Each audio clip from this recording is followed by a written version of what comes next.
Hello on this Wednesday recipe share. Hope you're all well. Here we are. Let's dive straight in. No waffling around. Let's get straight to what the energy of this book might like to share through me to us today. Have a look. Recipes for being more comfortable with quiet. Oh, I love it. It's got 3 recipes in this chapter. Recipe 1 is making time to pause. Recipe 2 is a quiet cuppa.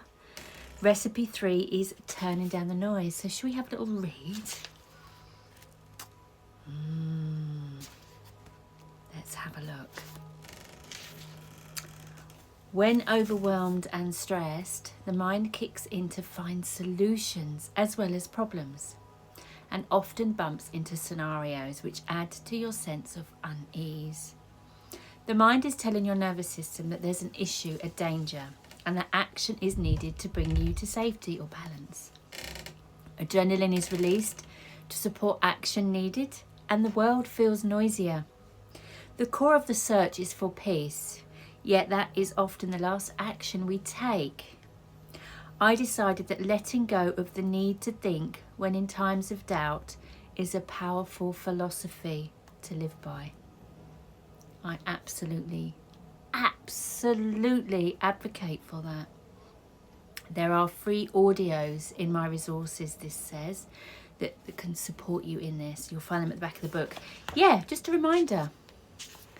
Resources in the back of the book. You can register with Inky Pause books and you'll have access. It's all there. So, being comfortable with quietness. Let's have a look at some of the possible indicators and symptoms of noisy living.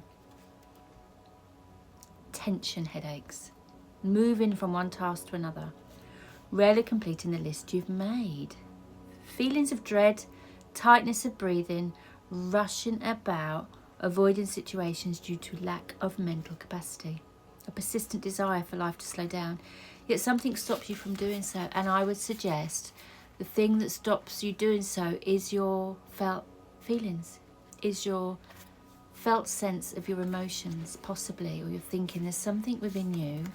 If you want and have the desire to sit with quietness, but there is a pull out of it, this irritation, these headaches, these emotions coming up.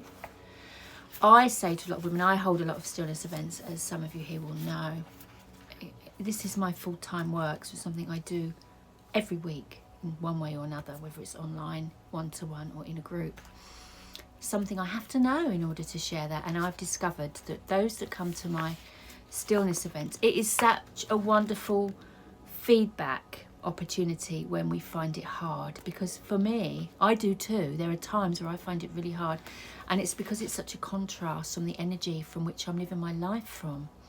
The times that I find it hard, I'm running around everywhere. Energetically, I might be sitting still, but I'm everywhere. I'm not aware of where things are for me. I'm not aware of how my emotions or how my body is. I'm kind of a bit lost in the contents of what I think's going on. And to stop is such a contrast, so we notice it more. And when I go on a lot of retreats, silent retreats. I've got a 5-day one coming up in a few weeks. The end of that, I could sit all day just doing nothing, but doing a great deal within that nothing. And then I come out of those and I find the act of being quiet very, very easy, because that's where I've been. There is no contrast as such until I start to speed up. Slowing down is a powerful thing. We feel that we have to rush into action when we don't know something, but I can't see that I've ever really found what I need in what I'm looking for, busying around, searching everywhere. In fact, for me, the most profound insights into my life, for me, into my emotional, mental, spiritual, physical, every part of me, I've discovered in slowness, without exception. yeah, you get inspiration and ideas, of course. That's not what I'm talking about. I'm talking about that agitation, that resistance to being with ourselves alone. I don't know what boredom is anymore. I haven't felt boredom for about 5 years.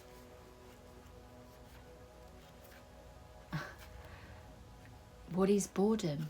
A lot of people say or feel that time in quiet alone is boring. For me, that I hear that who we are is not enough for ourselves if we're bored with our own company. And I think we get bored with company when we don't know the depth. Where there is no depth, it's all really surface stuff, or it's letting us down, letting, you know, the same, no integrity. We become pretty bored with that, the same old. But what if being quiet is an opportunity to really get to know yourself? The door's squeaking, isn't it? All the way through this video, it's fine. I'm not Polly Perfect. And that includes that uncomfortableness. What is that uncomfortableness? It's an emotion, it's something, it's a judgment, there's a shame, there's something there. Dive in. Get support if need be, if it feels safe. Some stuff lives in a box for the rest of your life. Never needs to see the light of day. But around boredom, around not wanting to be with yourself, rejecting yourself, thinking, that's boring. What am I going to do to entertain myself? When did us not be the entertainment? I'll tell you what, it's when we don't even know we exist, truly exist within our lives as an intentional pinpoint. Every opportunity in our life is a pinpoint of possibility. Every single moment is a spark of possibility. How could we not want to spend time exploring that? Yeah, so rattling on that one. Recipe for being more comfortable with quiet. Yeah, page 181. This is a whole lifetime's work for me.